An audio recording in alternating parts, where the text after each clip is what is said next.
नमस्ते यहाँहरूलाई चाहिँ मैले यहाँ कुशी गाउँपालिकाको सुन्तलाको समग्र विषयमा अहिलेको सुन्तला अवस्था के छ र सुन्तला कस्तो उत्पादन भइरहेछ र बजार अवस्था कस्तो छ भनेर चाहिँ किसानसँगै प्रत्यक्ष रूपमा चाहिँ कुरा गर्न चाहिरहेको छु। यहाँ एकजना हामीसँग किसान हुनुहुन्छ, तपाईँको शुभ नाम? धनबहादुर सिंह, जिल्ला जाजरकोट, वडा नम्बर 5, कुशे गाउँपालिका, नवलिखे धनबहादुर सिंह, कृषक।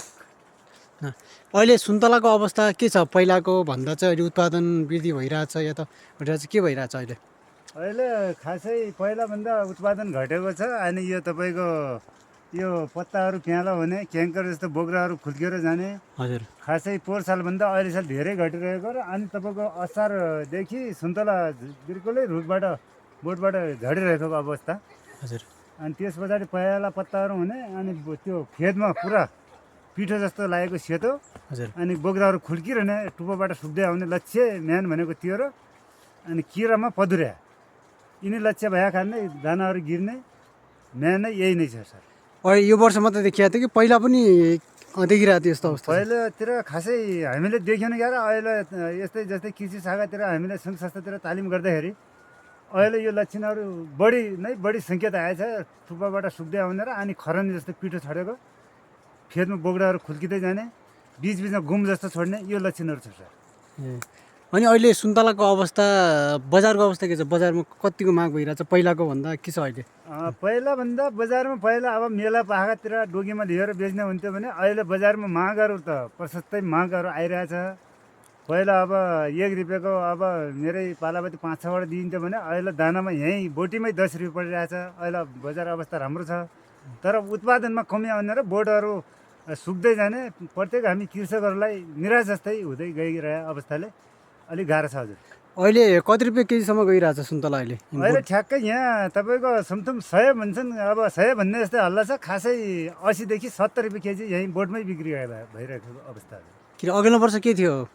अघिल्लो वर्षमा 45 देखि 40, 60 लास्टमा तपाईँको 70सम्म गएको हो। अहिले अब 50बाट माथितिर तपाईँको 70-80मै गइरहेछ। अब लास्ट के हुने हो खासै थाहा छैन। मूल्य राम्रो पाइरहेछ कृषकहरूले।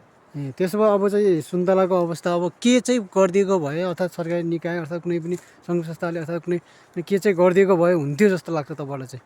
हामीलाई त खास चाहिँ भन्दाखेरि कृषकहरूलाई एकदम जस्तै अहिले त कुशेमा व्यापक रूपले कृषकहरूले सुन्तला हुन्छ भनेर सुन्तला खेतीहरू प्रशस्त रूपमा गर्नुभएको छ।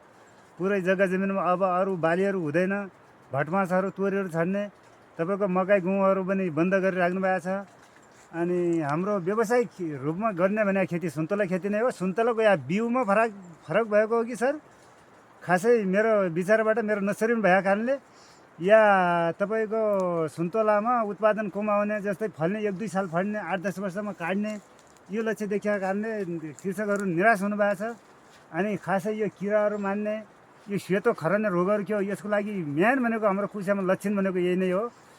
अनि यसको लागि कृषिबाट शाखाबाट या पढ्दै थियो कि हामीले नेपाल सरकारदेखि यो सुविधा पाए भए, प्राइभेट सरहरू आएर महिनातिर यताउता यो अनुगमन गरिदिए भए, खासै भन्दा मेरो सोचमा यो मेरो भन्दा हाम्रो कृषकहरूको सोचै यही हो। यो के रोग हो हामी खासै पत्ता लगाउन सकेको छैनौँ।